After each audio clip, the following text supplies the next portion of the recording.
क्या आपने कभी सोचा कि साल 3025 कैसा होगा? क्या तब भी जमीन वैसी ही होगी जैसे आज है, या सब कुछ बदल चुका होगा?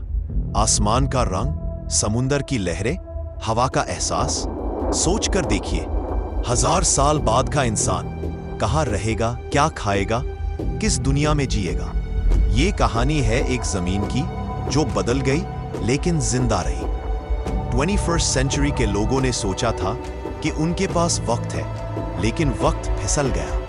बर्फ पिघल गई, समुंदर बढ़ गए, ग्लोबल टेम्परेचर 5 डिग्री सेल्सियस ऊपर, ट्रॉपिकल इलाके जहन्नुम बन चुके हैं, अमेज़न और कॉन्गो जंगल जल चुके हैं, और मुंबई, न्यूयॉर्क, टोक्यो सब पानी के नीचे सो रहे हैं।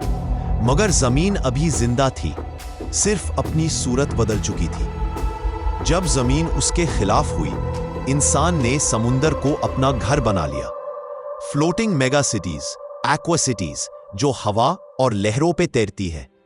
हर इमारत अपनी बिजली खुद बनाती है, अपना पानी रिसाइकल करती है। गाड़ियां, वो कॉन्सेप्ट ही खत्म हो चुका है।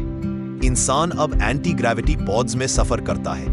एआई कंट्रोल्ड कैप्सूल्स जो मैग्नेटिक फील्ड्स पे ग्लाइड करते हैं। Speed 1000 kilometre per hour, accidents 0। Luxury का मतलब अब ब्रांड नहीं, एक्सपीरियंस है।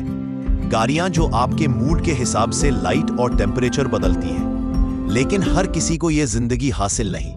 जो पीछे रह गए वो माउंटेन कॉलोनीज और डेजर्ट शेल्टर्स में जिंदा है, जहां टेक्नोलॉजी एक जरिया है, ना कि एक लग्जरी। 3025 में मोबाइल फोन सिर्फ म्यूजियम में मिलता है। रब्ती अब सोच से होती है। न्यूरल इंटरफेस चिप्स हर इंसान के दिमाग में लग चुकी है। स्क्रीन नहीं, माइंड नेट है, एक नेटवर्क जहां लोग सोच और एहसास सीधा शेयर करते हैं। ऑगमेंटेड रियलिटी हर जगह है, हर आंख एक डिस्प्ले, और प्राइवेसी एक आसाइश जो थोड़े लोगों को मुहैया है। एनर्जी का निजाम भी बदल गया है। फॉसिल फ्यूल एक खत्मशुदा कहानी है। क्वांटम फ्यूजन और स्पेस बेस्ड सोलर ग्रिड्स पूरे शहरों को वायरलेस एनर्जी देते हैं। आलूदगी 0, लेकिन कंट्रोल एआई के हाथ में। इंसान अब पूरा बायोलॉजिकल नहीं रहा।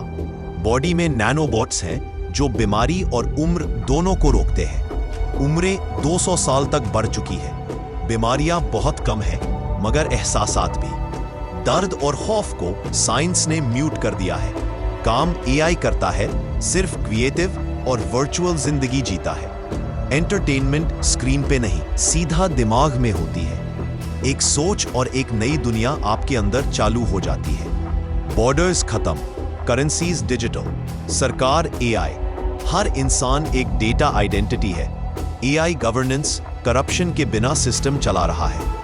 ये निजाम परफेक्ट लगता है, मगर अंदर एक बेनाम बेचैनी है। कुछ लोग कहते हैं एआई हमसे जिंदगी ले रहा है, हिफाजत के नाम पे। एक नई लड़ाई मशीन और इंसान के बीच नहीं, बल्कि कंट्रोल और आजादी के बीच।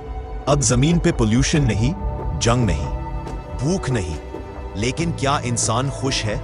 टेक्नोलॉजी ने उसे जिंदा रहना सिखा दिया, लेकिन जीना भुला दिया। हर चीज ऑटोमेटेड है, मगर दिल में खालीपन है। जमीन साफ है, पर जज्बात धूल में लिपटे हैं। क्या हमने जमीन को बचाया या सिर्फ अपने जुर्म को धोया? क्या ये नया दौर इंसानियत का नया उरूज है या उसका आखिरी सुकून? ये है 3025 की जमीन, एक दुनिया जो बर्बाद भी हुई और दोबारा पैदा भी।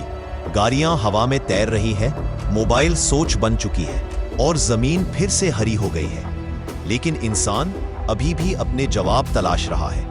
शायद अगला दौर जमीन का नहीं, इंसानियत का इम्तिहान होगा। और याद रखिए, जमीन हमारी मिल्कियत नहीं, हम सिर्फ उसके मुसाफिर हैं।